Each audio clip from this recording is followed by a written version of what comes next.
And now for our final business issue this week. Earlier, you saw the iconic Manila Fame 66th edition at the World Trade Center. Now we bring you another visual treat from the 2017 SikatPinoy National Arts and Crafts Fair. Heidi Santos, our business reporter, has the details. The SikatPinoy National Arts and Crafts Fair is a key program of the Department of Trade and Industry Bureau of Domestic Trade Promotion.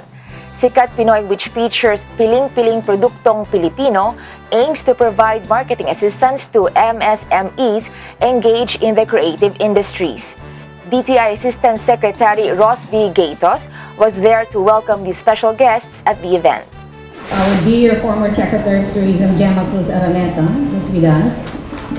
She's an advocate of anything that's indigenous, and that's the reason why she's here. Of course, our ASEC, Assistant Secretary Balu Hapson, and our directors from tourism. We also welcome, of course, our former Governor of Antique.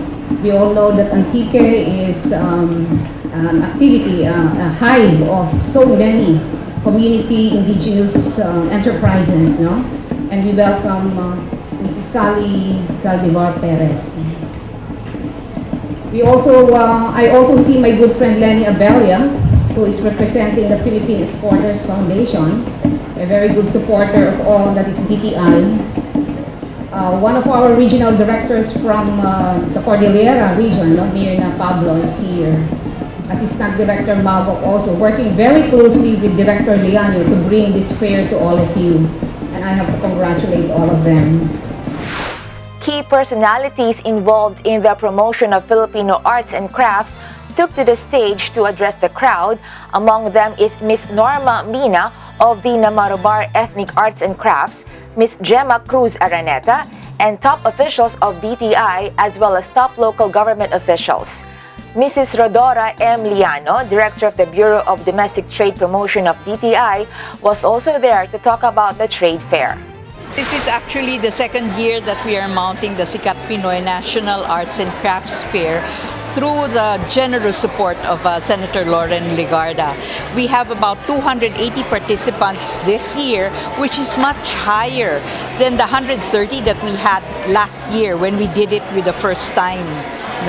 With the senator, and we are hoping that we will surpass the number of visitors we had last year with this year's event.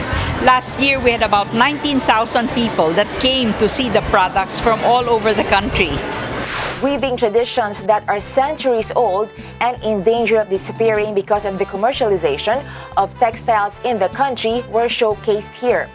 Senator Lauren Legarda has been in the forefront of preserving the hand-woven textiles and the use of looms by communities across the country.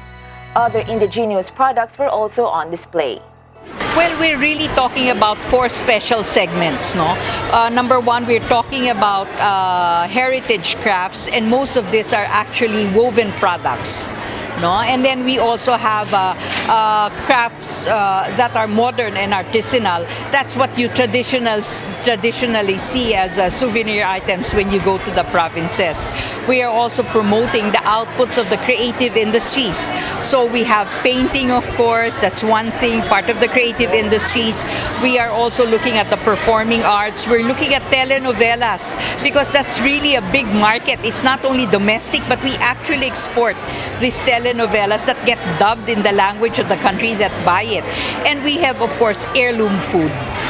Last year, the fair did not focus on any specific local craft.